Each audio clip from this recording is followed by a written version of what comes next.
आचरण। शहर से विवाह करके आई आराध्या जब से अपने ससुराल एक गांव में आई तब से देख रही थी घर में उसकी बुजुर्ग दादी सास का अपमान होता हुआ। घर में उसके पति रमेश के अलावा उसकी सास और दादी सास थी, बस 4 लोगों का परिवार। उसने ये बात अपने पति रमेश से कही तो वह बोला, ये घर की औरतों का मामला है, मैं इसमें क्या कर सकता हूँ।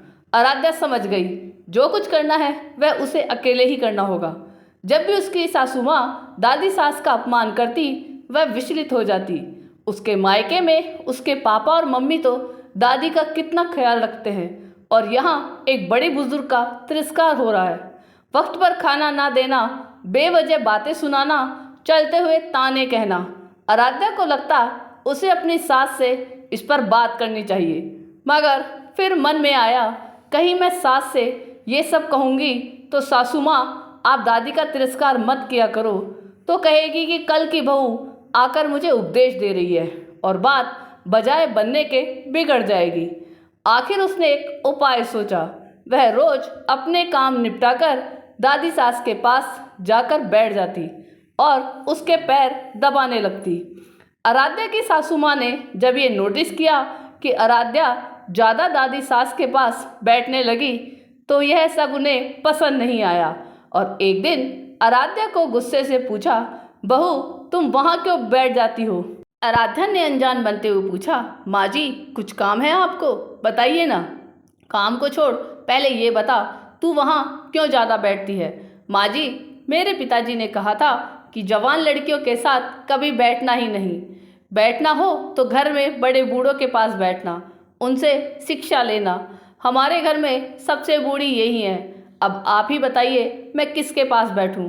तुम्हारे पिताजी ने कहा था ये वहाँ के तौर तरीके हमारे घर में नहीं चलेंगे, यहाँ तो हमारे तौर तरीके ही चलेंगे, समझी। माँ जी मुझे भी यहाँ के तौर तरीके सीखने हैं, इसलिए तो मैं उनसे पूछती रहती हूँ कि मेरी सास आपकी सेवा कैसे करती हैं, ताकि मैं भी आपकी तरह आपकी सेवा कर सकूँ। अच्छा तो क्या कहा बुढ़िया ने। माँ जी दादी जी बोल रही थी कि अगर मेरी बहू समय पर भोजन दे, मुझे ताने ना दे तो मैं उसे ही सच्ची सेवा मान लूँगी। अच्छा तो क्या तू भी ऐसा ही करेगी। अब मैं ऐसा नहीं करना चाहती हूँ, मगर मेरे पिताजी ने कहा कि बड़ों से ससुराल की रीति सीखना, जैसे वहाँ होता हो वैसा ही तुम्हें भी सीख कर करना होगा। आराध्या की बात सुनकर सास डर गई कि ये सब क्या है। यदि मैं अपनी सास के साथ जो बर्ताव करूँगी वही बर्ताव ये मेरे साथ करेगी, ये तो कल मेरे बुढ़ापे में मेरे लिए खतरनाक हो सकता है। अचानक एक जगह कोने में मिट्टी के बर्तन इकट्ठे पड़े देखकर सास ने पूछा, बहू ये मिट्टी के बर्तन क्यों इकट्ठे कर रखे हैं। आराध्या ने कहा, आप दादी जी को ऐसे ही बर्तनों में भोजन देती हो, इसलिए मैंने पहले ही ये बर्तन जमा कर लिए ताकि कल। क्या मतलब, तो तू मुझे कल को मिट्टी के बर्तन में भोजन कराएगी। अब आप ही ने तो थोड़ी देर पहले कहा कि यहाँ आपके यहाँ की रीति चलेगी। हमारे घर में तो बड़े बुजुर्गों को आदर से अच्छे बर्तनों में खाना परोसते हैं।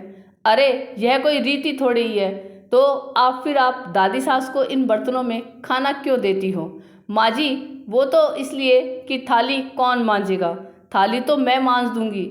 ठीक है तो तू आज से उन्हें थाली में खाना दिया कर और ये मिट्टी के बर्तन उठाकर बाहर फेंक। अब बूढ़ी दादी जी को थाली में भोजन मिलने लगा, लेकिन आराध्या ने नोटिस किया सबको भोजन देने के बाद जो बाकी बचे वह खिचड़ी की खुरचन बची हुई दाल दादी माँ को दी जाती थी। आराध्या एक दिन ऐसे खाने के हाथ में लगाकर देखने लगी तो सास ने पूछा, क्या देख रही हो बहू। माँ जी मैं देख रही हूँ कि बड़ों को भोजन कैसे दिया जाता है, ये भी तो यहाँ की रीति होगी। ऐसा भोजन देने की कोई रीति थोड़ी ही है, मतलब तो फिर आप दादी जी को ऐसा भोजन क्यों देती हो। अरे बूढ़ों को पहले भोजन कौन देने जाए, आप आज्ञा दो तो मैं दे दूंगी। अच्छा ठीक है तो तू पहले दादी को भोजन दे दिया कर। अच्छी बात है। अब बूढ़ी दादी जी को बढ़िया भोजन मिलने लगा। रसोई बनते ही आराध्या ताजी खिचड़ी, ताज़ा फुल्का, दाल, साग ले जाकर दादी सास को दे देती। दादी माँ जी तो मन ही मन आशीर्वाद देने लगी। दादी माँ दिन भर एक खटिया में पड़ी रहती। वह खटिया भी लगभग टूटी हुई थी। उसमें से बंदरवार की तरह मूंछ नीचे लटकती थी। आराध्या ने उसे बड़े गौर से देखा तो ये सब देख रही उसकी सासू माँ बोली, अब क्या देख रही हो? माँ जी, देख रही हूँ कि बड़ों को खाट कैसे दी जाती है। अरे नहीं, तुम गलत समझ रही हो। बड़ों को ऐसी खाट थोड़े ही दी जाती है। यह तो टूट जाने से ऐसी हो गई है। अच्छा, तो दूसरी क्यों नहीं बिछा देती? एक काम कर, तू बिछा दे दूसरी। अब बूढ़ी दादी के लिए निवार की खाट लाकर बिछा दी गई। एक दिन कपड़े धोते समय आराध्या दादी जी के कपड़े देखने लगी। कपड़े छलनी हो रहे थे। कपड़ों को गौर से देख रही आराध्या को उसकी सासू माँ ने कहा, अब क्या देख रही हो बहू? देख रही हूँ कि बूढ़ों को कपड़े कैसे दिए जाता है। फिर वह बोली, अरे कपड़ा ऐसे थोड़े ही दिया जाता है, यह तो पुराना होने पर ऐसा हो जाता है।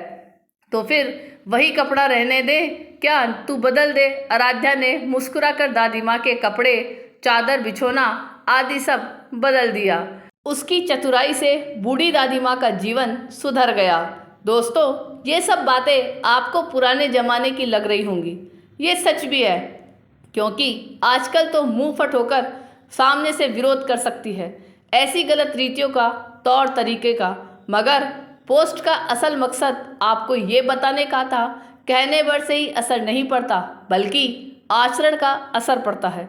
जैसे आपको करते हुए देखकर लोगों को सीखने का मौका मिलता है, अपने वर्तमान में अपना भविष्य देखने का। असल में जैसा बोओगे वैसा काटोगे।